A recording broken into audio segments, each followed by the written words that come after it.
வணக்கம், இது ஆர்த்தி கஃபே. இப்போ நம்ம என்ன பார்க்க போகிறோம் அப்படின்னா, காரணிய நோன்புக்கான வெள்ளை அடை, அதாவது இனிப்பு அடை எப்படி செய்யுதுன்னு பார்க்க போகிறோம்.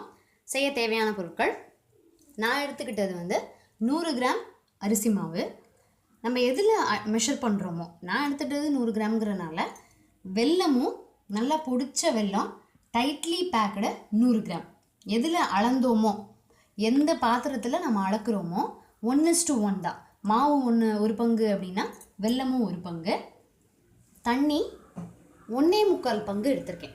மாவு ஒரு பங்கு, தண்ணி 1.25 பங்கு, அதாவது எனக்கு 175 ml.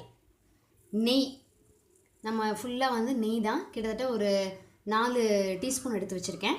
நம்ம அந்த அடை கிளறும்பொழுது சேர்க்குறதுக்கும் அதை பிடிச்சு உருட்டி நம்ம தட்டுறதுக்கும் தேவையான அளவுக்கு அந்த நெய் ஒரு 2 டீஸ்பூன் ஃபுல்லாக ஹீப்பாக ஃபைன்லி சாப்பிட, அதாவது நல்ல நறுக்குன சின்ன சின்ன பீஸாக நறுக்குன தேங்காய், காராமணி. இதுக்கு நம்ம வேறு பருப்பு எதுவும் யூஸ் பண்ணாததுனால ஒரு 4 டீஸ்பூன் காராமணியை நான் ஒரு 1 hour ஊற வச்சு சாதாரணமாக ஒரு பாத்திரத்திலே போட்டு வேக வச்சு தண்ணியை வடித்து எடுத்து வச்சுட்டேன். ஏலப்பொடி ஒரு 1/2 டீஸ்பூன், உப்பு ஒரு பிஞ்சு, அதாவது ஒரே ஒரு சிட்டிகை, உப்பு இல்லாமல் கலர வேண்டாங்கிறதுனால ஒரே ஒரு சின்ன சிட்டிகை உப்பு. காராமணியை நான் உப்பு இல்லாமல் தான் வேக வச்சு எடுத்து வச்சுருக்கேன். இப்போ நம்ம என்ன பண்ணலாம் அப்படின்னா, இந்த அரிசி மாவை நிறம் மாறாமல் வறுத்துக்கலாம். நிறமே மாறக்கூடாது, அந்த மாதிரி வறுத்து வச்சுட்டு இந்த அடையை நம்ம எப்படி ப்ரிப்பேர் பண்ணுறதுன்னு பார்ப்போம். மாவை நான் நிறம் மாறாமல் வறுத்து வச்சுட்டேன். அதாவது இது ஆல்ரெடி வெயிலில் காய வச்ச அரிசியை தான் நான் மாவாக அரைச்சிருக்கேன்ல, அதனால் இது நம்ம வறுக்கிறது வேறு எந்த ரீசனுக்கும் கிடையாது. கொஞ்சம் நமக்கு வாசனை கொஞ்சம் வரட்டும் அப்படிங்கிறதுனால தான் நிறம் மாறாமல் வறுத்துருக்கேன். மற்றபடி அதை நம்ம அப்படியே யூஸ் பண்ணாலும் ஒன்றும் பிரச்சனை இல்லை. இப்போ அந்த எடுத்திருந்த ஒரு பங்கு வெல்லத்தை ஃபுல்லாக அந்த 1.25 பங்கு தண்ணியில் கரைச்சாச்சு, லைட்டாக சூடு பண்ணி கரைச்சாச்சு. இப்போ இது நம்ம அதில் வானலியில் வடிகட்டி அப்படியே ஊற்றிடலாம். வடிகட்டினா தான் அந்த வெல்லத்தில் ஏதாவது மணல் இருந்தது அப்படின்னா அது நின்றுடும், இல்லாட்டி நமக்கு நரன்னு ஆம்பிடும். ஸோ இதில் நான் அப்படியே டேரெக்டாக இதில் வடிகட்டிடுறேன். இப்போ வெல்லத்தை பொறுத்த வரைக்கும் நம்ம நல்லா பொடி பண்ணி டைட்டாக பேக் பண்ணிக்கலாம். டைட்டாக பேக் பண்ணால் மட்டும்தான் நமக்கு கரெக்டாக 1:1. லூஸாக பேக் பண்ணோம் அப்படின்னா வெல்லத்தினுடைய அளவு நமக்கு பத்தாது. அதுவும் போக ரொம்ப டேஸ்ட் இனிப்பு ரொம்ப வேணும் அப்படிங்கிறவங்க இன்னும் கொஞ்சம் கூட போட்டுக்கலாம். ஏன்னா வெல்லம் நிறைய டைப்பாக இருக்குது. சில வெல்லம் நல்லா ஸ்வீட்டாக இருக்குது, ஒரு சில வெல்லம் அவ்வளோ ஸ்வீட் இல்லை. ஸோ வெல்லத்தினுடைய நேச்சரை பொறுத்தது இது. ஸோ இப்போ நான் அடுப்பை பற்ற வைக்கிறேன். அடுப்பு பற்ற வச்சுட்டு இது ஒரு கொதி வரும்பொழுது நம்ம அந்த மாவை சேர்க்க வேண்டியதான். இப்போ இந்த வெள்ளை தண்ணியிலே நம்ம என்ன பண்ணிடலாம் அப்படின்னா, அந்த தேங்காய் குட்டியாக நறுக்கி வச்சுருக்கோம் இல்லையா, சாப் பண்ணி வச்சுருக்கோம்ல, அதை போட்டுடலாம். காராமணியையும் போட்டுடலாம்.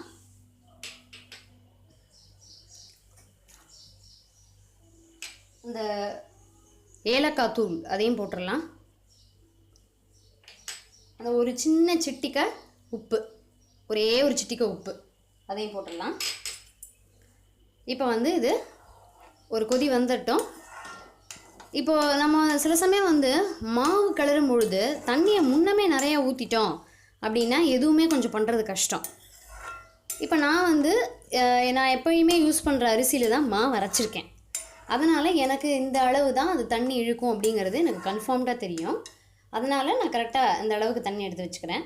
இப்போ உங்களுக்கு நீங்கள் அரிசி நம்ம யூஸ் பண்ணுற அரிசி இல்லாமல் வேறு அரிசி வாங்கி நம்ம மாவு அரைச்சிருக்கோம், இல்லை அப்படின்னா கடையில் அந்த மாவு வாங்கியிருக்கோம் அப்படின்னா இந்த அளவே தண்ணியை யூஸ் பண்ணிவிட்டு எதுக்கும் பக்கத்தில் ஒரு இன்னொரு 1/2 பங்கு தண்ணியை கொதிக்க வச்சு அப்படியே கொதியிலே இருக்கட்டும். அது அப்போ தேவைப்பட்டது நமக்கு தண்ணி இங்கே தேவைப்படுது அப்படின்னு தோணுச்சு அப்படின்னா நம்ம அந்த கொதிக்கிற தண்ணியை அதில் கொஞ்சம் சேர்த்துக்கலாம். அது கொதிச்சுட்டே இருக்கணும், கொதிச்சு ஆற வச்ச தண்ணியாக இருக்கக்கூடாது.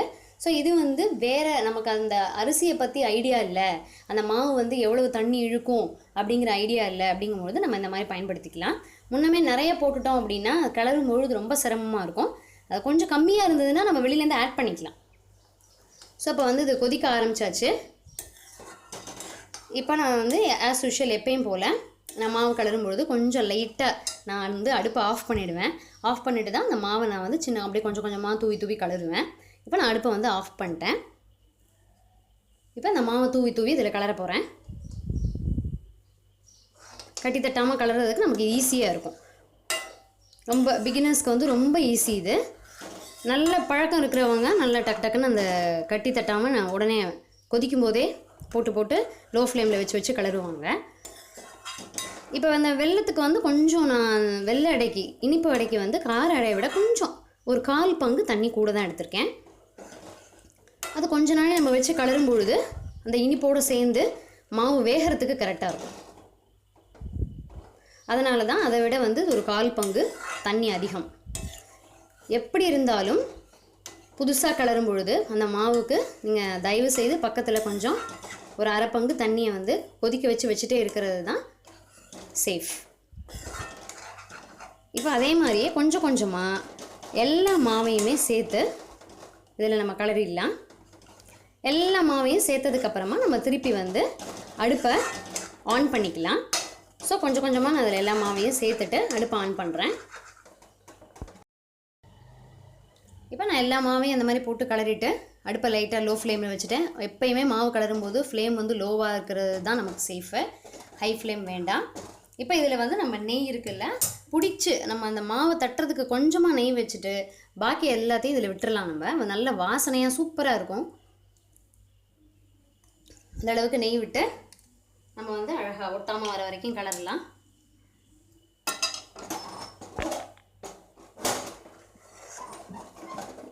அந்த வெல்லம் போடுறது போது கொஞ்சம் நமக்கு வந்து மாவு அடுப்பில் கொஞ்சம் நாள் இருக்கிறது தான் நமக்கு கரெக்டு.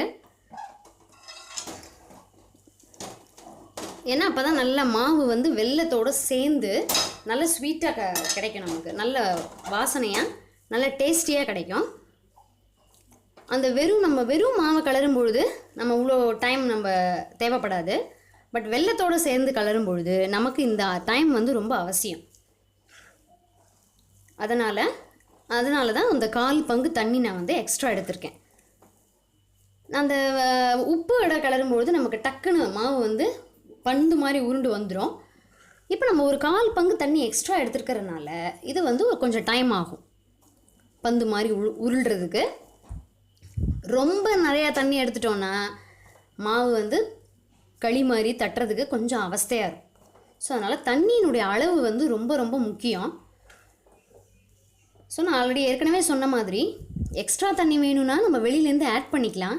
பட் உள்ளே இருக்க மாவுலேருந்து தண்ணியை வந்து நம்மளால் எடுக்கிறதோ இல்லை வந்து கஷ்டம். அதனால் வெளியிலேருந்து ஆட் பண்ணுறது தான் தேவைப்பட்டால் நல்லது. முன்னமே நம்ம எக்ஸ்ட்ரா எடுத்துக்க வேண்டாம். ஸோ நல்லா மாவு வந்து இலுப்பச்சட்டியில் ஒட்டாமல் பந்தாட்டம் நமக்கு கிளற வந்தாச்சு. இப்போ இதை வந்து நம்ம அடுப்பை நிறுத்திட்டு ஒரு ஈர துணியை போட்டு நம்ம வந்து என்ன பண்ணிடலாம் அப்படின்னா மூடி வச்சிடலாம். மூடி வச்சுட்டு கை பொறுக்கிற சூடு வந்ததுக்கப்புறமா இதை வந்து நம்ம அடையாக தட்டிடலாம். இந்த கரண்டியில் இருக்க மாவையும் ஒழித்து எல்லாத்தையும் ஒன்றாக்கி ஈர துணி போட்டு மூடி வச்சிடலாம். இப்போ மாவை கிளறி அதை வந்து நான் அந்த கப்பில் வச்சு ஒரு துணியை நல்ல காட்டன் வெள்ளை துணியை ஈரப்படுத்தி அதை வச்சு மூடி அதுக்கப்புறம் கை பொறுக்கிற சூடு வந்ததுக்கப்புறமா நான் அதை வந்து பால்ஸாக உருட்டி வச்சுருக்கேன். இது வந்து ஒரு எலுமிச்சம்பழம் சைஸ் பால் கரெக்டாக இருக்கும். இப்போ நான் அதை என்ன பண்ணியிருக்கேன் அப்படின்னா ஒரு வாழை இலையில் கொஞ்சமாக நெய் தடவி அதில் ஏதாவது ஒரு பால் எடுத்து நம்ம அதை வந்து தட்டி அடையாக தட்டிக்கலாம். இந்த மாதிரி இந்த சைஸ் அடை வந்து கரெக்டாக இருக்கும். ரொம்ப மெல்லிசாகவும் வேண்டாம், ரொம்ப குண்டாகவும் வேண்டாம். ஸோ இதில் வந்து நம்ம நடுவில் வந்து ஒரு ஓட்டை போட்டு இட்லி தட்டில் வச்சு எடுத்துடலாம். நான் என்ன பண்ணியிருக்கேன் அப்படின்னா இந்த இட்லி தட்டில் ஒரு வாழை இலையை போட்டு வச்சுருக்கேன். ஸோ இப்போ நம்ம வந்து உருட்டி வச்சுருக்க எல்லா மாவையும் இதே மாதிரியே நம்ம அடையாக தட்டி அதில் வச்சு ஒரு 20 நிமிஷம் நம்ம வந்து எந்த சந்தேகமும் இல்லாமல் ஒரு ஹை ஃப்ளேமில் 20 மினிட்ஸ் வச்சு எடுத்துட்டோம் அப்படின்னா எல்லா அடையும் அழகாக சூப்பராக பக்குவமாக வந்துடும். அதனால் எல்லாத்தையும் தட்டி எடுத்து வச்சு கரெக்டாக ஒரு 20 மினிட்ஸ் ஹை ஃப்ளேமில் வச்சு ஆஃப் பண்ணிவிட்டு பார்க்கலாம்.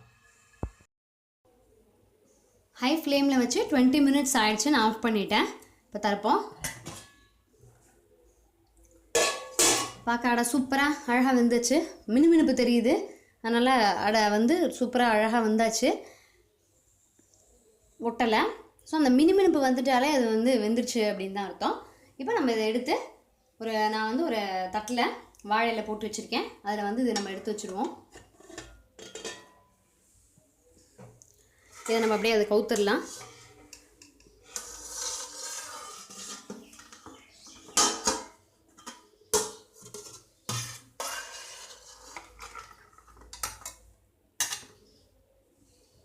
எப்பொழுதுமே நம்ம வாழை இலை அதில் வைக்கும் பொழுது அழகாக அந்த அருமையான வாசனையோடய அது சூப்பராக வெந்திருக்கும், ரொம்ப டேஸ்டியாகவும் இருக்கும்.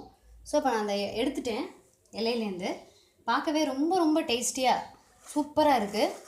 இதை வந்து நம்ம எப்பொழுதுமே சாப்பிடும் பொழுது நம்ம சாமிக்கு நைவேத்தியம் பண்ணிவிட்டு வெண்ணெயோடு சேர்த்து தான் நைவேத்தியம் பண்ணுவாங்க. இதை வெண்ணெய் தொட்டு சாப்பிட்றதுக்கு அவ்வளோ டேஸ்ட்டாக இருக்கும். அப்படியே ஆவி பறக்குது பாருங்கள்.